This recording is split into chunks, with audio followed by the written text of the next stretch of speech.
Bagaimana kiat agar ikhlas di poligami, Ustaz?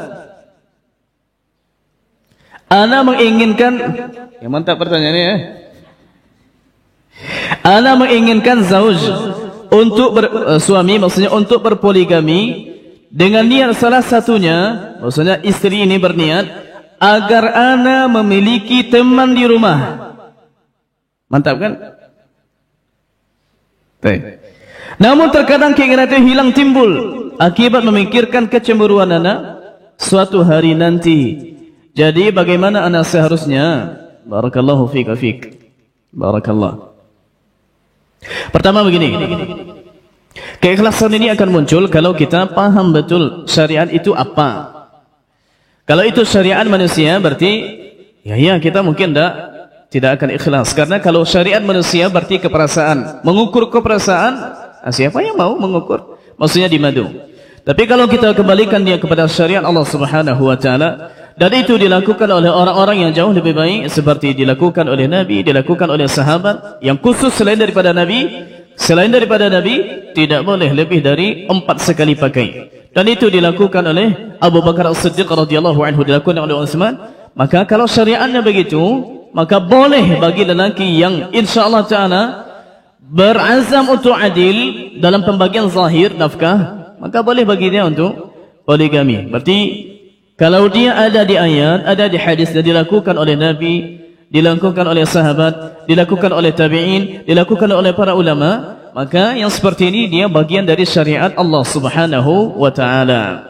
Berarti dudukkan itu dulu. Itu bukan syariat manusia. Itu syariat Allah yang hukumnya boleh bagi mereka yang tidak menzalimi. Okey. Kita serahkan berarti kalau kita ikhlaskan hak kita seperti yang dilakukan oleh Ibunda Saudah radhiyallahu anha, pas jatah harinya diberikan kepada Ibunda Aisyah dalam rangka untuk mencari redha suaminya dan mencari redha suami bagian yang dituntut dalam keluarga, berarti kita mendapat pahala dengan itu. Berkorban sedikit tapi kita dapat pahala. Tapi dilihat-lihat juga dulu. Ini jangan dimanfaatkan pertanyaan ini untuk melalukan keinginan kita. Lihat dulu.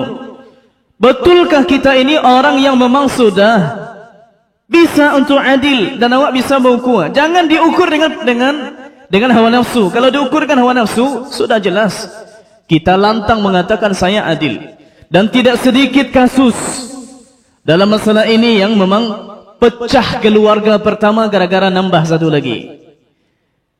Iya, seharusnya kan kalau dapat nak kawan baru, teman lama dibuang jangan, kan begitu dalam pepatah kita. Ini hendak bukan teman lama, teman dan anak lama dibuang. Begini jadinya. Maka yang seperti ini tidak boleh. Jangan hanya ingat ketika poligami yang ingat enaknya saja. Jangan ingat enaknya saja, tanggung jawab. Tanggung jawab mendidik anak. Tanggung jawab nanti adil kepada istri. Tanggung jawab nanti juga adil kepada mertua, karena dia bagian dari keluarga kita. Maka yang seperti ini juga dituntut dalam syariat bagi orang yang ingin berpoligami. Tapi anggaplah begitu, dan sekarang sudah ada niat. Saya ingin mengikhlaskan, berarti niatnya sudah ada. Bagaimana caranya? Yang pertama, pahami bahwa itu adalah syariat Allah Subhanahu wa ta'ala. Yang kedua, kalau ternyata itu lebih membuat suami kita rida dan mengharapkan ridha suami, pada hakikatnya jalan untuk mengharapkan ridha Allah Subhanahu wa ta'ala, dan memang suami kategori orang yang mampu untuk itu, maka diizinkan. Berarti kita bayangkan sekarang tatkala hati kita cemburu, di sana ada pahala yang Allah tunggu, Allah siapkan. Kalau begitu insyaallah taala ikhlas kita. Sebetulnya bangun di pagi hari ini subuh-subuh berat atau tidak berat? Kalau kita kembalikan kepada diri kita manusia, ya berat. Orang tidur semua. Apalagi hari hujan, apalagi hari dingin. Iya. Kemudian hidupkan lagi motor, pergi lagi ke sini, berapa habis? Tapi kita membayangkan ada satu manfaat yang barangkali kita dapatkan, minimal menghadiri majelis ilmu. Pahala kita insyaallah taala ditulis oleh Allah Subhanahu wa taala, dan dosa kita diampuni oleh Allah Subhanahu wa taala tatkala kita bubar dari majelis. Dan itu berlaku di setiap kali majelis. Qumu maghfuran lakum. Bubarlah kalian dalam keadaan dosa kalian sudah diampuni. Siapa yang tidak mau? Karena kita bayangkan itu, dan itu menurut kita pahala ukhrawi yang jauh lebih besar, maka bayangkan, jangan bayangkan untuk poligami ini hanya masalah dunia. Nah, ini masalah yang sudah dilakukan oleh generasi yang jauh lebih baik. Ya, dengan begitu, ya.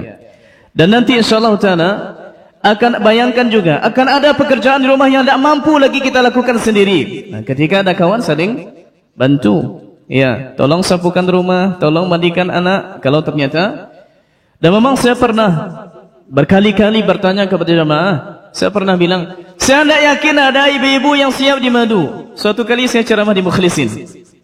Kemudian ada ibu-ibu bercadar, saya mau Ustaz katanya. Selama saya ceramah baru sekali ini, saya yang tahu ada ibu berani, saya mau untuk saya bilang kenapa? Ibu mau untuk poligami. Katanya, saya ada keinginan besar untuk belajar. Kalau saya sendiri istrinya, maka harus masak, harus nyuci, harus melayaninya. Maka saya tidak punya waktu untuk belajar. Maka saya titipkan pelayanan ini kepada wanita lain dan saya pergi belajar, katanya. Ini kan bagus niatnya begitu. Iya, ini tidak ada masalah. Kalaupun dicontoh sepertinya ini tidak apa-apa.